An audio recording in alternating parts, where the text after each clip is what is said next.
Hey, hey, hey, it is your pal Hops and Scotch back here with my rehome tortoise. This one I call Digger because it is just a prolific digger. It just buries itself at times. It walks around with nothing but a little bit of soil on its shell. And I can't take credit for Digger's formation. As you can see here, he has some raised scutes. So I tried to show you today with a little bit of replication of where he came from. He came from somewhere with very, very dry sawdust, and wood shavings is actually what he was in. I believe it was just like a rabbit substrate. He was kept in a vivarium of about 1 foot by 2 foot with an opening glass door on the front, a wood background, the classic. I'd keep maybe a hermit crab inside of that, but I refer to Digger as a he, but I do believe that Digger is a girl, or at least I hope so. A little soil in its eye there. Try and blow that off there, but it seems unfazed. So where I got Digger from is it had a combi bulb, and that is what I've put inside of there today, just to show you like that green light of unnaturalism. It provides heat, but how do you create proper UVB when you adjust for heat? And it ends up being a very direct UVB source and a very small heated area that you're not getting proper UVB. So I typically run just a flood halogen for heat only. That's in this. And ignore this item, but then I run T5 12% Arcadia tubular UVB. I like to cover at least half of my enclosures in UVB, 2 3/4 range, and even a little bit more than. So as you can see here, this is that's Digger's digging. That it easily will dig the depth of its shell. This soil could be deeper for this tortoise. It is a prolific digger as time goes on. And I put this tortoise outside. It will have to be a finch wired below surface enclosure. I do not trust this tortoise from not escaping. It is tenacious. I absolutely love it. The second I saw it, I knew that this tortoise would it would be a good one. It had good energy, but although it had good energy, clean eyes, clean nares, look at it fight me right now. It wants nothing to do with me. I don't handle my tortoises very much. These videos have me handling my tortoises more than ever. But as you look here, it has a flat plastron, a rounded carapace, and a very small tail still, even at the 1.5 year, hopefully 2-ish year mark. They couldn't really tell me, so I just guess. I think last time I checked it was at like 150 grams. But you can see here, look at its scutes, how dry it was kept in its formative years, and you can see how the keratin layers have formed and the scutes have raised. There is no reversing this. For the rest of this tortoise's life, it will always show raised scutes, some form of pyramiding, and that's solely due to it being kept too dry.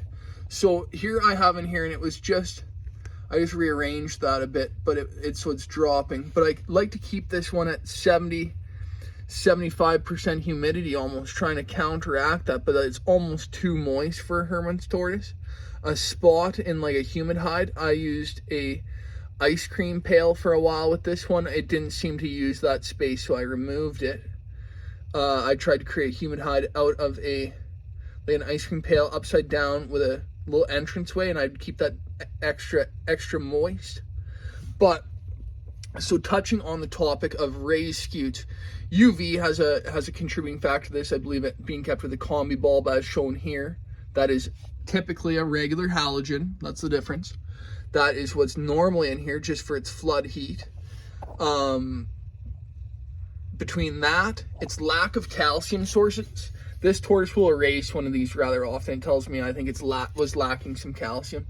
Its water dish was for sure dry. It was one of those very slippery pet store water dishes. So this has been probably a few days since I did the old substrate mix. I do a little churning up of the soil, so I'll even give you a quick little run through of that. And so I'll fill up that water dish, and I just give it one of these. And we don't worry about messes around here. We just fill. And so we give that a quick little churning up with some water and get that humidity up, because it's it's been dropping. Its 60 range is not quite high enough for me to try and counteract how dry it was kept in its formative years. See, while it's young is when it matters the most. And as a tortoise ages, you can get away with a little bit of dryness. In the wild, they're kept rather dry, but not to the degree of these drying lights. Like, it just sucks you can feel it as soon as you put your hand underneath there. Look at how dry my hands are from today's work, but it just sucks that moisture right out of it. You can feel it. It's to be so small. It truly, there's nowhere better for these characters than outdoors.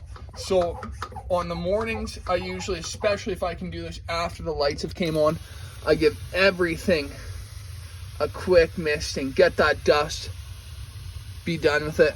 I think this is crucial. I get those shells moist. If the light is on, I get the shell moist, and because wet and cold are not what I want to offer my tortoises, but wet and warm, creating a humidity. Now that is something I love to offer my tortoises. I believe that high humidity sometimes is all they need to that extra crack at an energy. So moving forward, as to why does my tortoise's shell look good? Well, it could for sure look worse, and that's not a great explanation. You can see there the scutes are raised up, even the side. The word escapes me for these side scutes. Sally sold seashells at the seashore.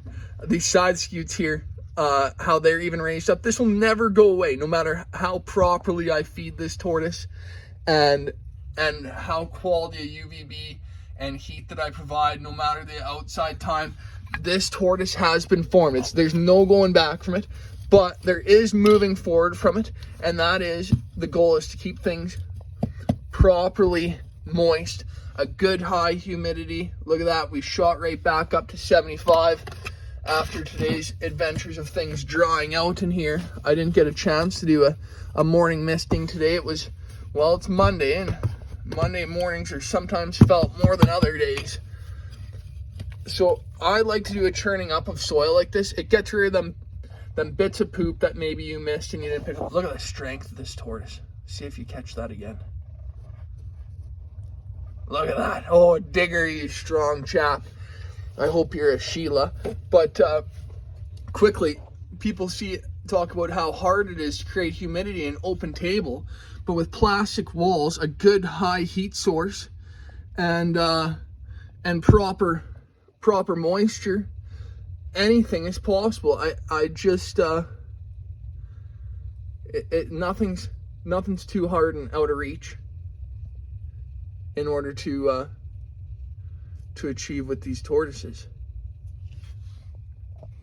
I think good ways of hydration is always keeping water available, doing those soaks, those regular soaks. This tortoise was never soaked. They even admitted that to me, and it wasn't that they didn't want to, it's just that they didn't know. They weren't aware of any of the Facebook groups that I typically recommend, and they'd never came across Hermione Haven or any other good Herman sources. These people are just kind of winging it, tossing lettuce into the old Viv with some wood shavings, and here old Scooter or Digger, I should say, sorry, I get my names confused worse than Grandma.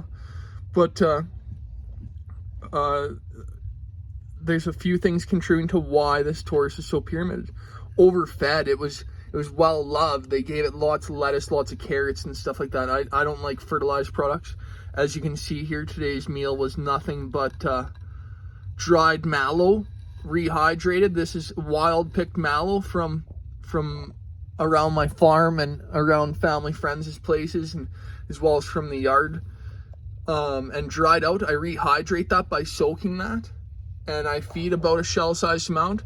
Today's meal was kind of picked through, I noticed, but we don't worry about the fuss pots always. These characters will not starve themselves by any means. I just know that they're getting sick of the dried feeds and such. But a lot of the times I find people are asking, does my Tortoise's shell look okay? Well, it can always look better.